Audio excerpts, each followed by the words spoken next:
はい、皆さんこんばんは。黒川です。皆さんはいかがお過ごしでしょうか？私は最近、新しい部屋が欲しいなって思っていて、この作業空間、寝るとこないですから。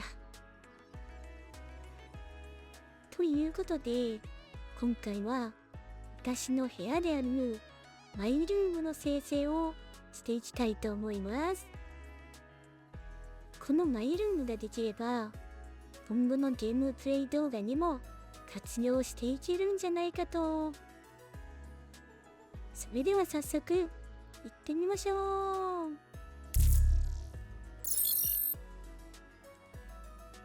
さて、イラストの先生といえば、まずはチャット GPT 先生かと。前回は、こちらから仕様を伝える形で作業空間の生成にトライしたんですけど、今回は先生の質問に答える形で生成してみようと思います。これなら先生が必要とする情報が漏れなく集まるので、一発で完成しちゃうかも。まずは私のイメージで合っているかどうか、ゲーム実況用のオーバーレイについて聞いてみますね。ゲーム実況用のオーバーレイについて教えてください。親和性とか色の統一感なんかがついて、ゲーム画面が隠れないように気をつけましょう。デザインも作れます。であれば、オーバーレイの具体的な見本をお願いします。イメージについて必要な情報があれば質問してください。たくさん出てきましたね。じゃあ、一日に検討していきましょう。最終的に回答はこのようになりました。ゲーム画面は全体の8割程度がゲーム画面で、キャラやはみ出しの位置は左にした。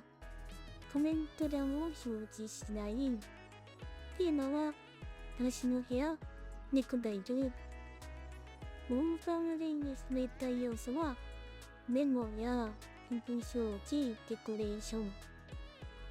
紐を持っているゲームジャンルはアクション RPG、ストーリー重視やまったり系。好きな色は白と鮮やかになる暖色系で、ジープは猫です。それではお願いします。はい、画像ができました。も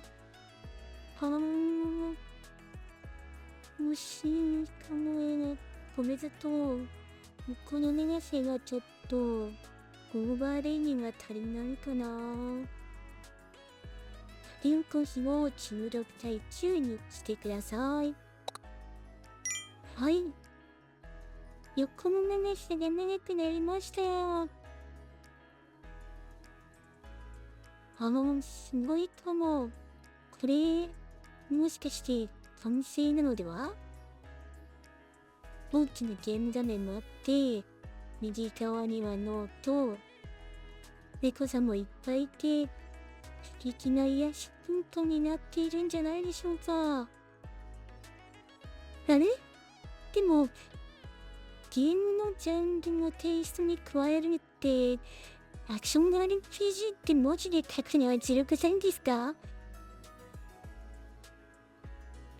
じゃあ、これをオーバーレイにするってことは、ゲーム画面の部分を透明色にすればいいってことですよね。ゲーム画面の部分を透明色にしてください。はい。透明色になっていますけど、なんだか天井の方まで透明になっちゃってますね。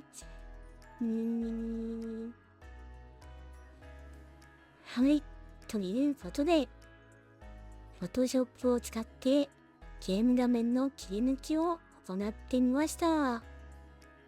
これでゲームオーバーレイとして使えるかどうか、実際に試してみたいと思います。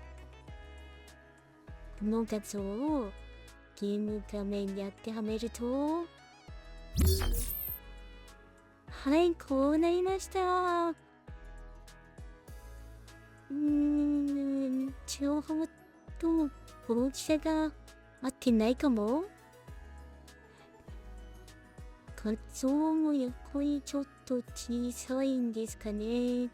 ゲーム画面がかなり小さく見えますけど、これだと文字が見えないんじゃ。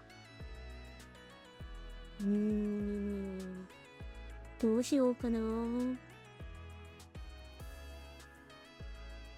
はい、ということで、今回は私の部屋をオーバーレイの形で作ってみました。